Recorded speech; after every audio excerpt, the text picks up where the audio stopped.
Prichard Colón's final scene is about to unfold, not in a boxing ring where his story first captured the world's attention, but in a quiet funeral home in Winter Park, Florida, where his mother is preparing to say the goodbye she spent almost 11 years bracing herself for.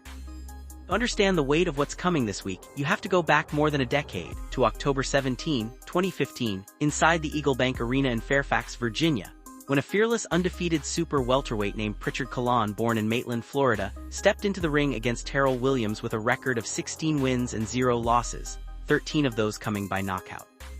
He was, by every measure, a rising star, a fighter many believed was destined for a world title. But that night everything changed in an instant. Colón absorbed a series of illegal blows to the back of his head, strikes so dangerous and so damaging that the World Boxing Council later created an entirely new rule because of them. A permanent zero-tolerance policy against what the sport calls rabbit punches, a rule that today still bears his name every time it's enforced.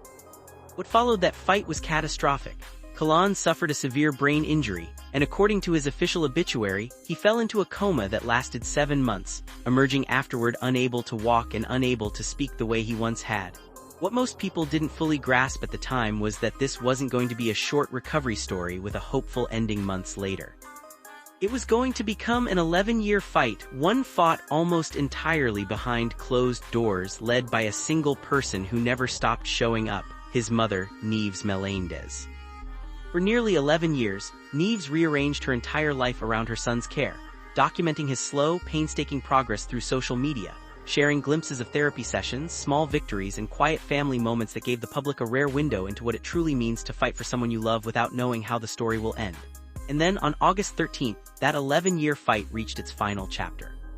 Prichard Colón passed away at the age of 33, with his father Richard Colón, indicating that his son's health had been declining since sometime in 2025, and suggesting the death may have been connected to a sudden cardiac event, though an official medical cause has not been confirmed publicly. It was the day after his passing that Nieves finally spoke, turning to the same page she had used for over a decade to chronicle her son's recovery, and using it this time to say goodbye.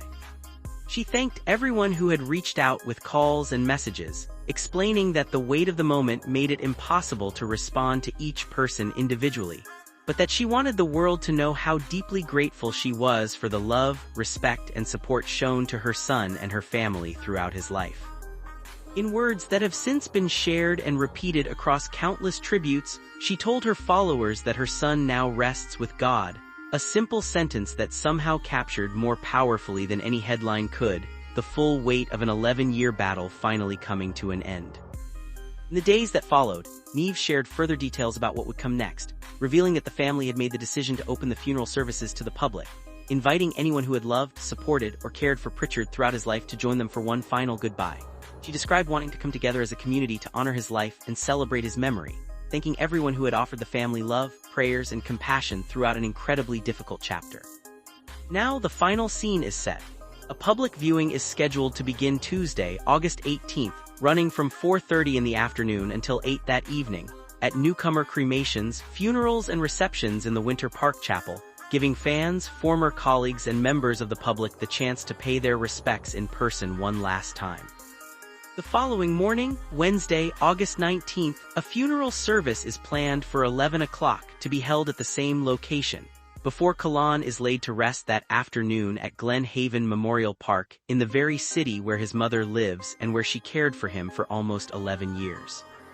As word of the arrangement spread, tributes from the boxing world continued pouring in, with organizations like the WBA, the WBO, and Premier Boxing Champions all releasing statements honoring him as a warrior whose strength and resilience extended far beyond the ring itself, with more than one calling his 11-year recovery its own kind of victory, a testament to both his will and his family's unwavering love. The World Boxing Council, which years earlier had named him an honorary champion and presented him with a world title belt he never got the chance to win as an active fighter, echoed that sentiment, adding that his fighting spirit would never be forgot. What makes this upcoming farewell so emotionally overwhelming for so many isn't simply the loss of a promising athlete whose career ended in a single devastating night. It's everything that came after that night. The quiet, unseen dedication of a mother who never stopped showing up, who turned grief into caregiving and caregiving into a decade-long act of love, and who now in these final days has chosen to share that love publicly one more time.